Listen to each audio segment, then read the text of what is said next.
सीधे आज case explainer में चलते हैं। हम 2025-2026 के इस एक्सट्रीम और केओटिक भारतीय बाजार की एक शानदार केस स्टडी देखने वाले हैं। खास तौर पर इस पूरे दौर को एक ऐसे रिटेल निवेशक के नजरिए से समझेंगे जो इस उथल-पुथल भरे माहौल में थोड़ी सी स्थिरता यानी स्टेबिलिटी ढूंढ रहा है। अब दांव पर लगी रकम कितनी बड़ी है और स्टेक्स कितने हाई हैं, इसका अंदाजा सिर्फ इस एक आंकड़े से लगाया जा सकता है। मई 2026 के सिर्फ एक उतार चढ़ाव भरे हफ्ते में भारत की टॉप 10 कंपनियों में से 6 ने अपनी वैल्यू में 74,000 करोड़ रुपए से ज्यादा का इजाफा किया। और सबसे दिलचस्प बात, सिर्फ रिलायंस ने अकेले ही लगभग 25,000 करोड़ रुपए अपनी झोली में डाल लिए। ये फाइनेंशियल स्केल सच में माइंड ब्लोइंग है। चलिए अब इस कहानी के पहले चरण पर आते हैं, बड़ी कंपनियों का टकराव। यहाँ हम उस मैदान जंग को ट्रेस करेंगे जहाँ भारत के सबसे बड़े कॉरपोरेट दिग्गज आपस में भिड़े। 2025 की शुरुआत के मार्केट बूम से लेकर मिड 2025 में टाटा मोटर्स पर हुए उस साइबर अटैक तक जिसने उन्हें सीधा 22% नीचे गिरा दिया। और फिर मई 2026 आते आते इतनी भारी अस्थिरता के बाद भी टॉप कंपनियों ने जो जबरदस्त वापसी की है, ये पूरा सफर किसी फास्ट पेस्ड मूवी से कम नहीं लगता। और ये चार्ट उस ब्रूटल कॉन्ट्रास्ट को बिल्कुल परफेक्टली इलस्ट्रेट करता है। एक तरफ जहां रिलायंस ने 4.7 लाख करोड़ रुपए का एक मैसिव मार्केट कैप ऐड किया और अदानी ग्रुप ने वापसी की, वहीं टाटा ग्रुप को लगभग 3 लाख करोड़ रुपए का भारी नुकसान झेलना पड़ा।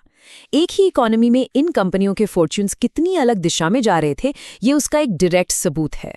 इन कॉर्पोरेट वॉर्स के ठीक ऊपर आरबीआई गवर्नर संजय मल्होत्रा जी की ये स्टार्क वार्निंग भी लगातार मंडरा रही है। सप्लाई चेन के झटके, बढ़ती इन्फ्लेशन और रेट हाइक्स का खतरा साफ बता रहा है कि इस वक्त आर्थिक पॉलिसी का फ्लेक्सिबल होना कितना क्रूशल है। ये हमें हमारे दूसरे चरण की तरफ ले जाता है, एआई का झटका।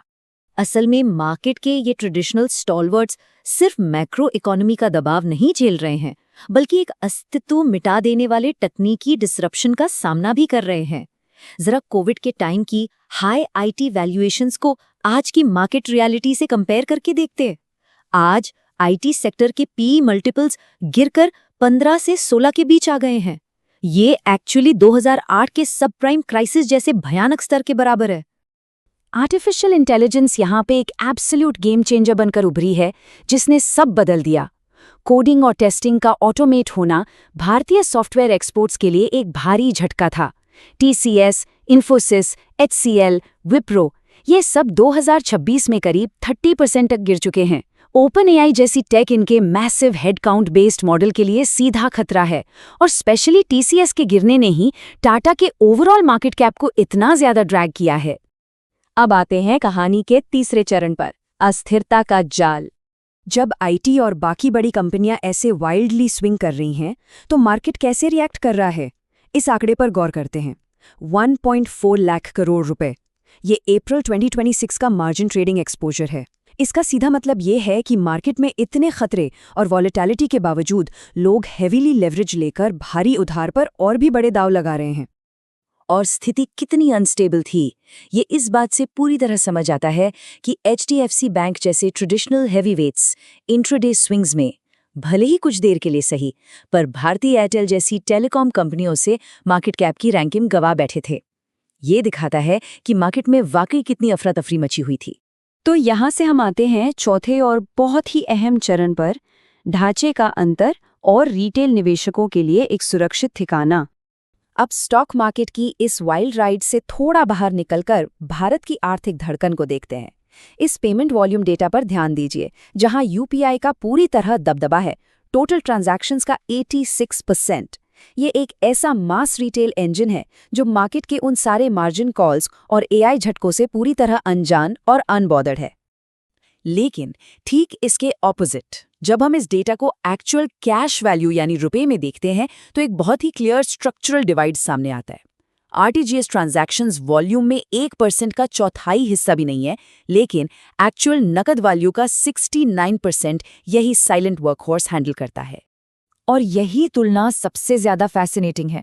एक तरफ हमारी ट्रेडिशनल इक्विटीज हैं जो एआई के शॉक्स और ग्लोबल रेट हाइक्स की वजह से रो रही हैं, और दूसरी तरफ डिजिटल पेमेंट्स का ढांचा है जो इन सबसे प्रैक्टिकली इम्यून होकर लगातार करीब 43% की शानदार वॉल्यूम ग्रोथ रेट से आगे बढ़ रहा है। ये बिल्कुल एक पैरेलल यूनिवर्स की तरह ऑपरेट कर रहा है। तो चलिए अब इस निचोड़ पर आते हैं, स्थिरता की तलाश। इन सब का एक आम निवेशक के लिए आखिर क्या मतलब है? ये टेबल इस पूरे एक्सप्लेनर की एक फाइनल समरी है।